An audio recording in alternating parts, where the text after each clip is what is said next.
Kara stepped off the plane at El Dorado International Airport in Bogotá with a sense of cautious excitement, eager to explore Colombia's rich culture, vibrant streets, and warm people. A seasoned solo traveler, she'd carefully planned her trip, booking what seemed like a great deal on Airbnb. A cozy apartment in a lively neighborhood for half the usual price. She'd read the listings several times. Charming studio, safe area, close to everything. The photos looked bright and inviting, and the host, Esteban, had glowing reviews, though oddly all the reviews were written within the same 2-week span. Shrugging off her unease, Kara wheeled her luggage toward the exit, where a man held a small sign with her name. "Esteban sent me," he said in thickly accented English, offering a thin smile. Kara hesitated. She hadn't been told anyone would be picking her up. Still, the man knew her name, the address, and even referenced her flight details. Unsettled but too tired to argue, she followed him to a nondescript sedan parked by the curb. The driver was mostly silent during the ride, answering Kara's attempts at conversation with vague grunts. As they exited the city center, the surroundings grew quieter, darker. Though the listing had claimed the unit was centrally located, they were now winding down narrow, dimly lit backstreets that Kara couldn't locate on her offline map. Alarm bells rang in her mind, but she told herself not to be paranoid. Maybe the driver was just avoiding traffic. When they finally arrived, the building looked far shabbier than in the photos. The paint peeled from the walls, and the gate squeaked ominously as it opened. The entranceway was poorly lit, and a flickering overhead bulb revealed a cracked tile floor. The man led her up a narrow staircase, past closed doors that looked identical, until they reached a room with a red-painted door. "Here," he said flatly, unlocking it with a key and stepping aside. Kara stepped in cautiously. The apartment was tiny and sparse. Just a bed, a table, and a small kitchen, but it matched the photos enough to momentarily calm her nerves. She turned to thank the man, but he was already gone, the door shut behind him. She locked it quickly and tried to relax. Still, something didn't sit right. Her phone buzzed with a message from Esteban. "Enjoy your stay. Let me know if you need anything." She replied, asking about the unexpected ride, but received no response. Trying to shake off the creeping anxiety, she took a quick shower and laid down, determined to rest. But as she tried to sleep, she heard faint footsteps outside her door, pausing right in front of it every few minutes. First, she thought it might be neighbors, but it happened again and again. She sat up in bed, heart pounding, clutching her phone. The door had no peephole, no chain, only a flimsy lock. Her instincts screamed at her that something was wrong. She quietly pushed a chair against the door and sat in silence, waiting for morning, while the footsteps continued their eerie patrol just inches away. The next morning brought no relief, only a deeper sense of unease as Kara ventured out into the apartment complex in search of clarity. The hallway was eerily silent, though she felt eyes on her from behind cracked doorways and dingy curtains. She tried greeting a woman she passed on the stairs, but the woman quickly averted her gaze and scurried away without a word. Outside, the neighborhood looked nothing like what had been promised in the listing. It wasn't bustling or scenic, but quiet in an ominous way, with shuttered storefronts, stray dogs, and alleyways lined with broken bottles and graffiti. She stopped at a corner store to buy water, where the clerk barely acknowledged her and stared at her hands, her face, then her backpack, too long for comfort. When she returned to the Airbnb, she noticed the front gate had been padlocked from the inside, requiring her to buzz to be let in, something never mentioned in the listing. A teenager opened the gate from the other side without a word, watching her with cold, curious eyes as she slipped past. Back in the apartment, Kara tried reaching Esteban again, this time asking about the locked gate and her missing host, but her message showed read with no reply. She attempted to call Airbnb's customer service, but her international plan faltered, and her signal dropped repeatedly. She decided to go to a cafe with Wi-Fi to reach out properly, but when she stepped out, the same teenager who had opened the gate earlier was now sitting by the door, fiddling with a phone and watching her with a smirk. As she walked past him, she noticed another man standing across the street, pretending to look at his own phone, but clearly watching her. The feeling of being monitored deepened, wrapping around her like a noose. At the cafe, she sent messages to friends and shared her location, joking lightly about the weird vibes to keep from sounding paranoid. One friend replied quickly, "Please leave if you feel unsafe. That neighborhood looks rough." Kara didn't reply right away.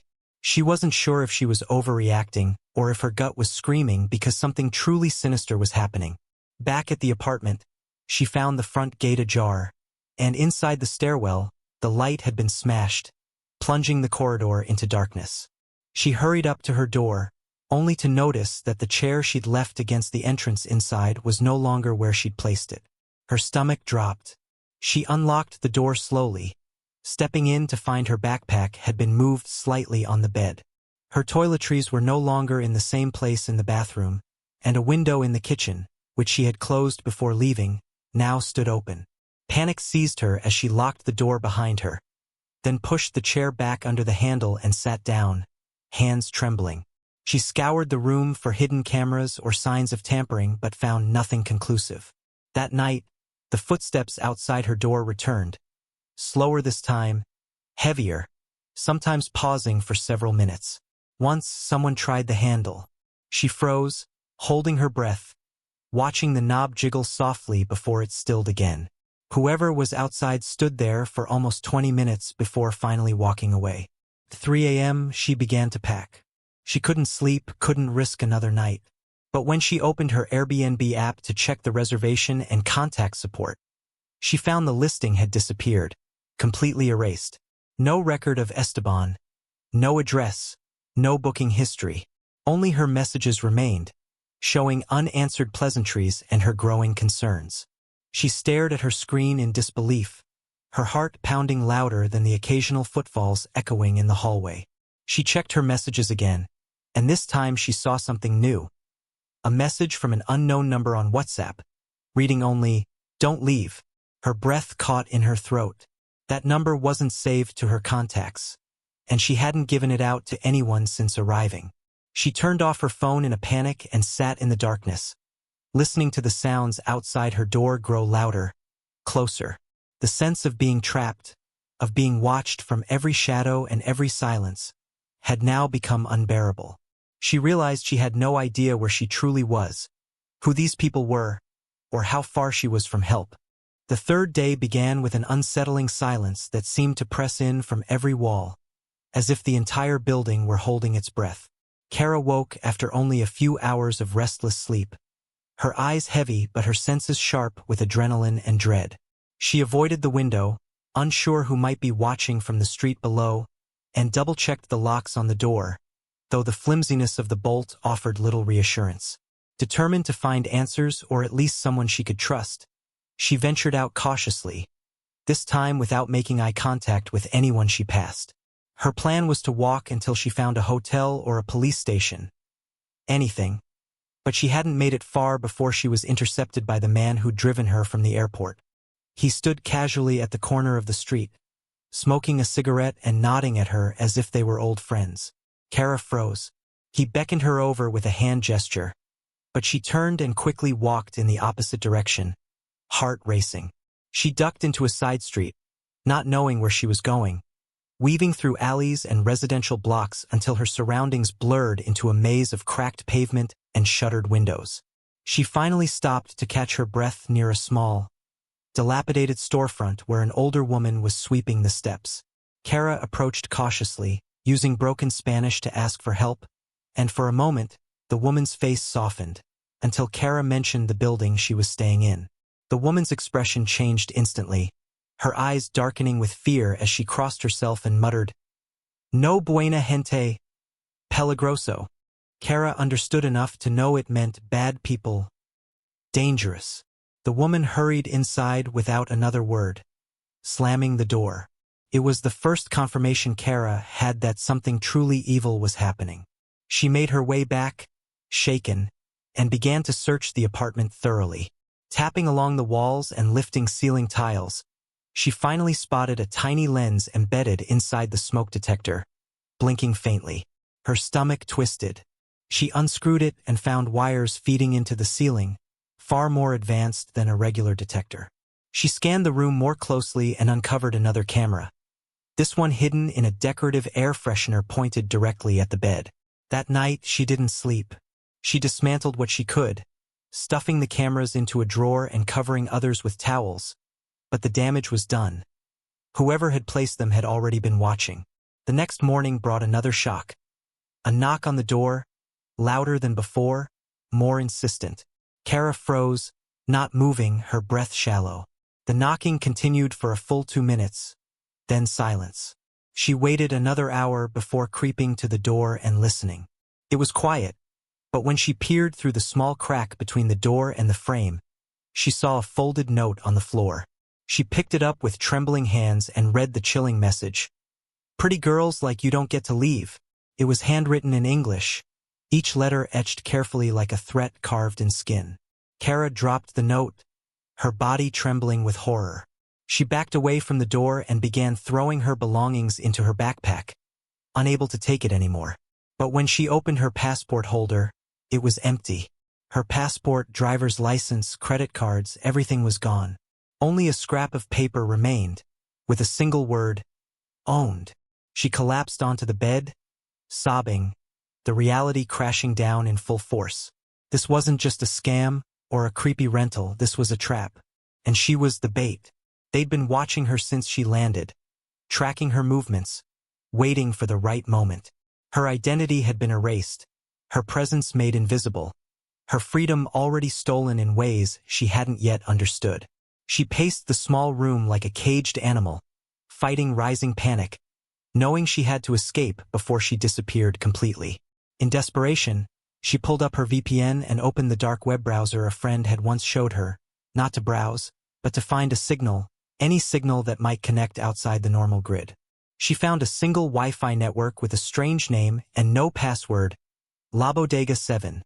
She connected and was instantly redirected to a blank screen with a blinking text box that said, "How can we help you?" She typed, "Help me.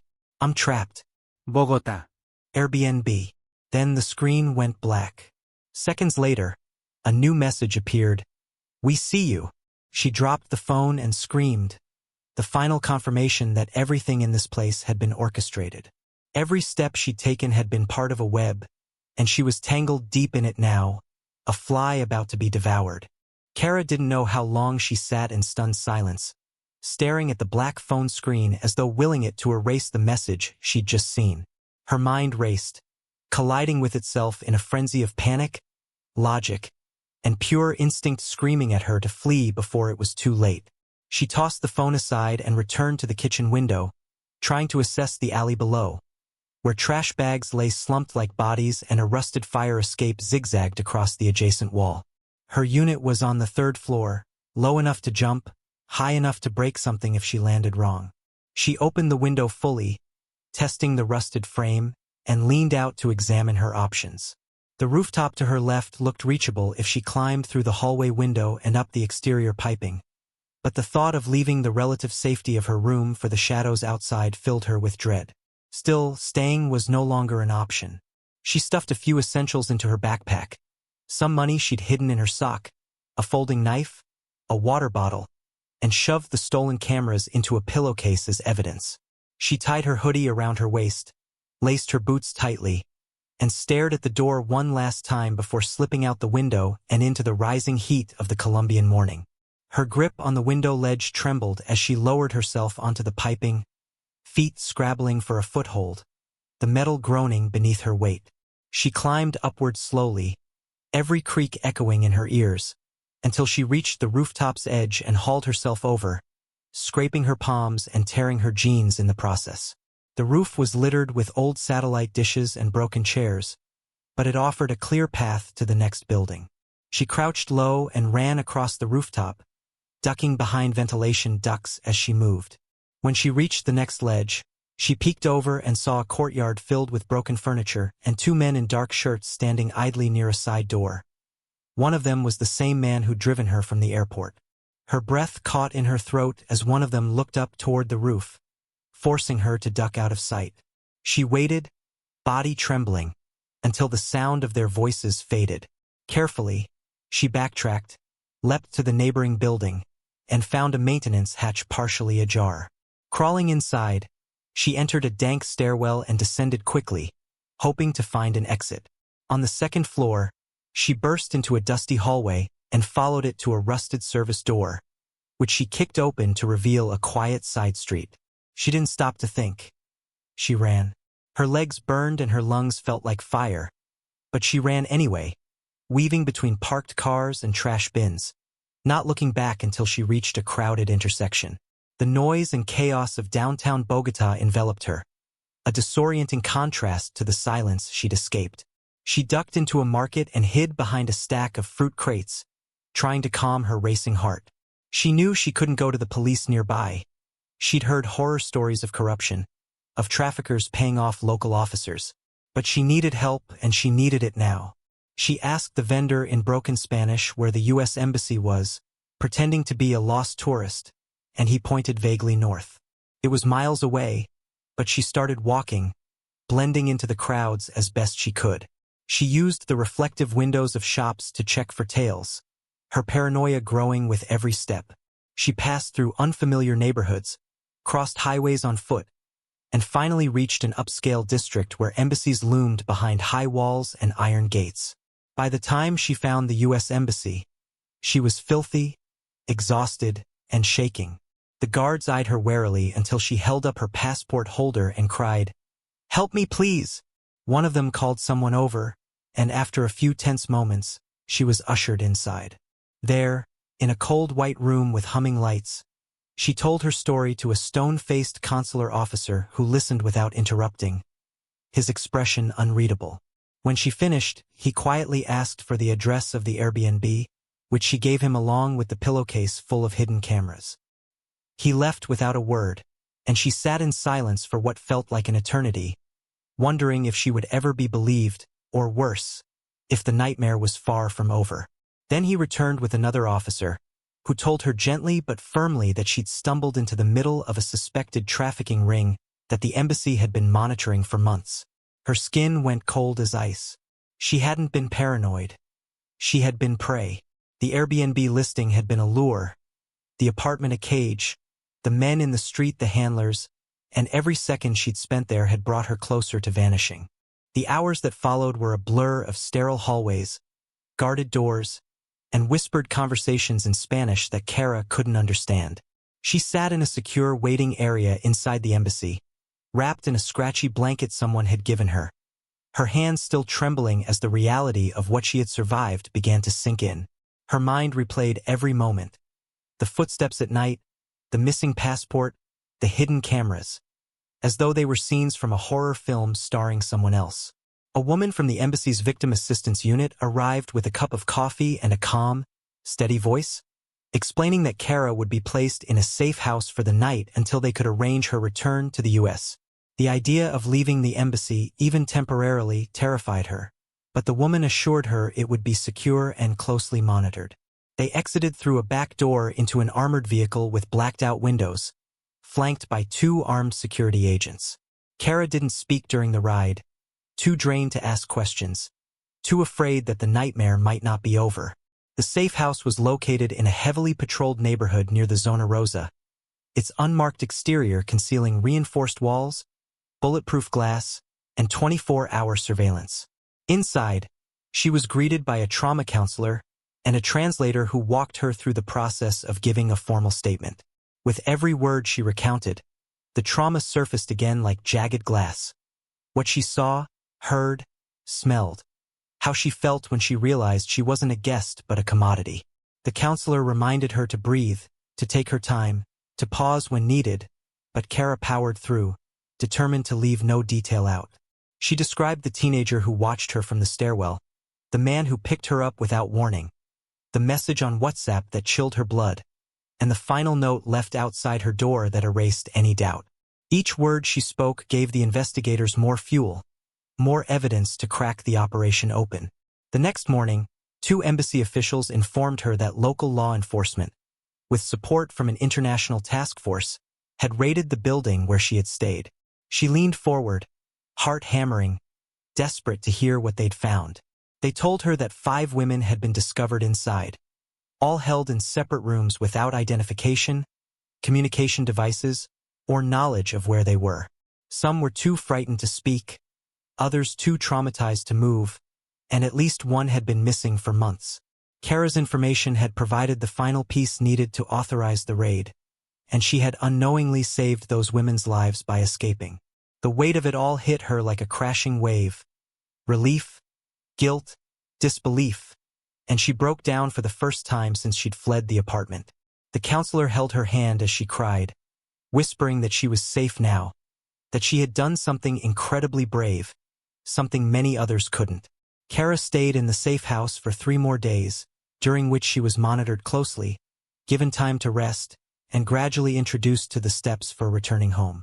A temporary passport was issued, her bank accounts were secured, and she was debriefed one final time by an agent from the U.S. Department of Homeland Security, who assured her that an investigation was ongoing and would involve both Colombian and American authorities. On her last night in Bogotá, she stood by the window of the safe house, watching the lights flicker across the skyline, wondering how many other traps were disguised as safe, affordable lodgings on apps used by millions. She thought of the women she'd left behind, their faces blurred by fear, and promised herself she would speak out when she got home. The next morning, she boarded a plane bound for the United States under an alias, escorted by embassy staff until she cleared customs on American soil. Her seat was tucked between 2 federal agents who pretended to be ordinary passengers, there to ensure no one followed her, no one tried to reclaim their asset. As the wheels lifted off the tarmac, Kara felt a strange mix of victory and sorrow. She was free, yes, but freedom came at a cost she had never expected to pay. Every bump of turbulence made her flinch, every whisper from the row behind made her tense, and it wasn't until the captain announced they'd entered U.S. airspace that she finally let herself cry again. Not because she was scared anymore, but because she had made it out alive and so many others never did. The return to normal life was anything but normal, and Kara quickly realized that surviving the ordeal in Colombia was only the beginning of a much longer journey. When she landed back in the United States, she was greeted not by family or friends, but by a representative from a victim services organization that partnered with the embassy to ensure returning survivors had the support they needed. She was taken to a quiet transitional housing facility in a secure location, where she could stay until she found stable footing again. Though the rooms were warm and the staff compassionate, Kara often felt like a ghost drifting through her own life, trapped between gratitude and grief. Every time she closed her eyes, she heard footsteps in the hall, the jingle of keys, the faint sound of the doorknob being tested, over and over. She stopped sleeping through the night, her mind unwilling to let its guard down, even in safety. Counselors visited her regularly, encouraging her to talk, to write, to process. But words often failed to capture the choking sense of violation, the bitter taste of being hunted like property. Her friends reached out, concerned and confused by her sudden disappearance and vague explanations. But she wasn't ready to tell them the truth. How could she explain that a $30 a night booking had nearly cost her life? That her independence, once her greatest pride, had nearly led to her disappearance without a trace? She began attending group therapy sessions, where other women, some trafficked abroad, others domestically, shared stories with chilling parallels to her own. Each session was a revelation and a gut punch.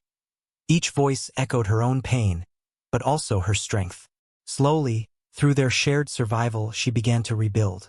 She got a new phone, one unconnected to her old accounts, and reopened her social media with caution, choosing silence over exposure. The FBI reached out to follow up on the case, and she learned that several men had been arrested in Bogotá, while others were still being tracked. The Airbnb account tied to her booking had been part of a ring of false listings, used to funnel vulnerable women into a trafficking network that spans several cities across Latin America. Her testimony, along with the evidence she'd brought back, had helped map out digital footprints, transaction patterns, and travel routes that were now being used to pursue international charges. But justice moved slowly, and every new development reopened wounds she struggled to keep closed. She began speaking anonymously at local universities, sharing her story with students, especially young women planning to travel abroad. She described the signs she had missed, The red flags in plain sight, the lies hidden behind curated reviews and professional photos. She didn't do it for pity. She did it so others might avoid the terror she endured. Each time she spoke, she trembled at first, but her voice grew stronger, more certain, until it cut through the room like a beacon. One day, after a talk at a women's rights conference, she was approached by a nonprofit working internationally to combat sex trafficking and exploitation. They asked if she would consider consulting with them, helping design awareness campaigns, training programs, and survivor resource networks. She agreed, not because she wanted to relive the nightmare, but because she had found purpose within it. Months passed, and the darkness loosened its grip, piece by piece. She moved into her own apartment again, though she installed extra locks, security cameras, and always kept her phone fully charged. Trust came slowly, but it came, first in herself, then in the people who had stood by her in the aftermath. She wrote an article under a pseudonym that was published in a major outlet, detailing her experience with shocking clarity and warning others about the hidden dangers of seemingly harmless platforms. The story went viral, sparking renewed debate about the responsibilities of companies like Airbnb in screening listings and protecting guests. Kara watched the discourse unfold with a complex mix of pride and sorrow, knowing that her voice had made a ripple, but also understanding that ripples didn't always reach the ones who needed saving most. Still, she kept going. She stayed involved with the nonprofit, traveled to speak at conferences, and joined a working group pushing for stronger international laws around digital trafficking infrastructure.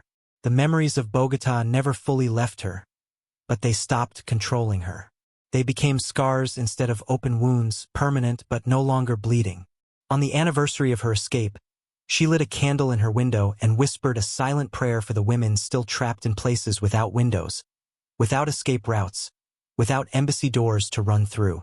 She promised them, and herself, that she would never stop fighting, not just for justice but for the right to walk freely, live safely, and never again be treated as less than human.